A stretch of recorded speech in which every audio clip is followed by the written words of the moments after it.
আমার কথাবার্তার আন্দাজে আপনারা যারা মনে আপনাদের যাদের হৃদয় রক্তক্ষরণ হয়েছে, আমি আন্তরিকভাবে ক্ষমা চাচ্ছি। ক্ষমা সুন্দর দৃষ্টিতে দেখবেন। আসসালামু আলাইকুম রহমতুল্লাহি ওয়া বারাকাতুহু।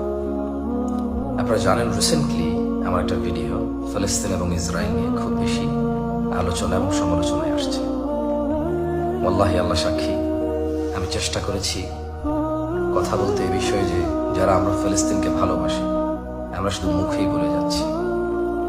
পৃথিবীর কোনো মুসলিম দেশ এখন পর্যন্ত প্রত্যক্ষভাবে কোনো সহযোগিতা এগিয়ে আসে। আল্লাহ সবাইকে তৌফিক দিক। আমার দেশের যুবকরা, বৃদ্ধরা, ছোট বড় সবাই ফিলিস্তিনের প্রতি খুবই আবেগপ্রবণ। আমি হয়তো চেষ্টা করেছি বলতে যে আমরা যদি আল্লাহর প্রতি ঈমান ও তাকওয়া বৃদ্ধি করে দোয়া করি, ফিলিস্তিনিদের অনেক বেশি উপকারে আসবে। ফিলিস্তিনিদের বিজয়ের পথে কিভাবে আমরা অংশগ্রহণ করতে পারবো, কিভাবে আমাদের ওখানে পার্ট থাকবে, আল্লাহ হয়তো সহজ করবে। আমার মনটা খুবই খুবই মানে যেটাকে বলা যায় মানে অস্থির হয়ে যায় আমার কাছে। কেন এমন হচ্ছে?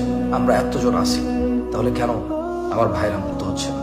হয়তো আমাদের থাকাতেই ত্রুটি আছে, হয়তো আমাদের দোয়া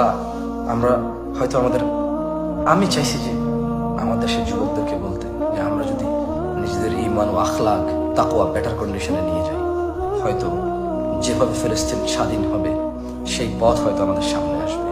আমরা হয়তো ওখানে অংশগ্রহণের সুযোগ আল্লাহ আমাদেরকে করে দেবে। তবে এটা ঠিক যে আমার 19 মিনিটের লাইভে র্যান্ডমলি এলোমেলো কিছু কথা হয়েছে। এটা আমার অনাকাঙ্ক্ষিতভাবে হয়েছে। ফিলিস্তিন জিতবে, এটা আমরা সবাই জানি।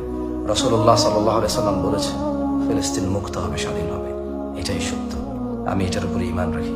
আমি ফিলিস্তিনিদেরকে তুচ্ছ করে বলতে চাইনি, আমি আমাকে আত্মসমালোচনা করার চেষ্টা করেছি। যাই হোক, আমার কথাবার্তার আন্দাজে আপনারা যারা মনে আপনাদের যাদের হৃদয় রক্তক্ষরণ হয়েছে, আমি আন্তরিকভাবে ক্ষমা চাচ্ছি। ক্ষমা সুন্দর দৃষ্টিতে দেখবেন। আপনারা জানেন আমি আপনাদের ভাই।